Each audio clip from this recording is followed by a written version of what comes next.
दर्शक बंधु देशी पाढ़िया चेरमूली चलाने आप स्वागत जनाऊँ। आज आपको कहबी यही गछ को आपण मैंने भल भाव में देखी निंतु। यही लाजकोली लतार केते गुड़िए मेडिसिन अच्छी तो आपण मानक कहबी। तो आपण मैंने जदि वीडियो में नुआ तो सब्सक्राइब लाइक कर दिंतु। चलतु जाना ये लाजकोली लतार देश विदेश ना कौन अच्छी तो आपण मानक कहीदे मु हिंदी में या कही था बंगाल या कही था लाजावती एवं लाजो कही था को संस्कृत रे कौन कही था आपण मैंने जान नथिबे तो कहीदे रक्तपादी समीपात्रा महौषधि कही था या तेलुगु रे आ गोटे ना रे भी जानी था तो आपण मानक कहीदे धर्मनिक चेटू कही था तो आपण मैंने यही सब ना रे देश विदेश रे प्रसिद्ध तो आपण मैंने यार उस विषय रे आपण मैंने जानि नियंतु। तो चलतु जानिमा यार कौन कौन उस अच्छी। जदि आपणकर बहु पुराणा ज्वर छाड़ूना बा बहुत दिन धरी लगी रोचे देहरे तो आपण मैंने लाजकोली लता साहाय्य किपरि छड़े पारे। तो आपण मैंने लाजकोली लता को भल भाव में देखी नियंतु।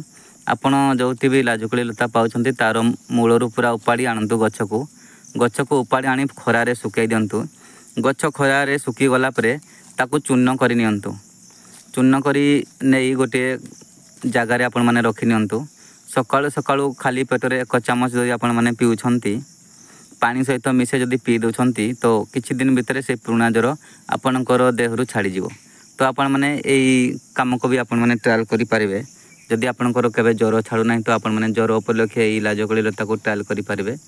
ट्रायल करंतु एवं भल हुंतु। तो यही भलिया आपण मैंने अर्श रोगरे आपण मैंने किपरि यही लाजकोली लता साहाय्य भल होई पारिबे। तो आपण मैंने यही भली लाजकोली लता को घिंची आणंतु 3-4टा कि 5टा गछ घिंची आणंतु ताको खरारे सुकाई गुंड कर नियंतु।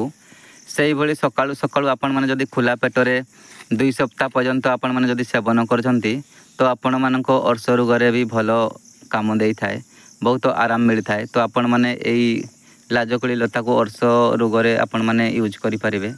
आपण माने यूज करी भल हुंतु। जदि आपण माने कोनोसी जंगल बा बड़ जंगल रे काम करछंती तो आपण माने जदि विषाक्त पोक अछंती तो आपण मानको विष आपण को देहरे न चढ़ू सेति पई कोन करि बाको पड़िबो।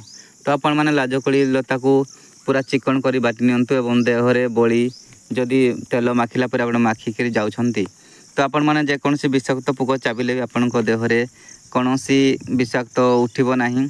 एही प्रणाली को आपण माने चाहिले ट्रायल करि परिबे। नचेत जदि माखु नाहंती तो आपण माने लाजकोली चेर खंडे जदि आपण माने बाहुरे भी बांधी देउछंती तो आपण को कोनोसी विषाक्त कीट चाबी पारिबे नाही बा कोनोसी विषाक्त साप बा कीट किछि चाबी पारिबे नाही। आपण माने एही प्रणाली को भी ट्रायल करि परिबे।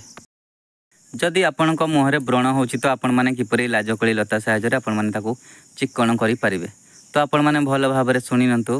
पूरा लाजकोली गछ को उपाड़ी आनिमे डाल मूल पत्र सब चिकन करी बाटी नेबे एवं जेतेबेला आपण माने संध्यारे सोइबा टाइम रे किछि उषुम पानी करिथिबे।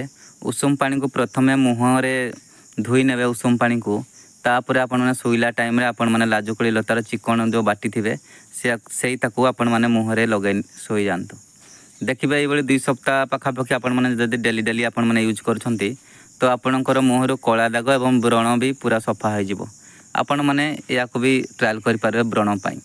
बंधु माने लाजकोली लता औषधीय विषय रे कथा आपण मानको किपरि लागला कमेंट माध्यम रे जणाइबे।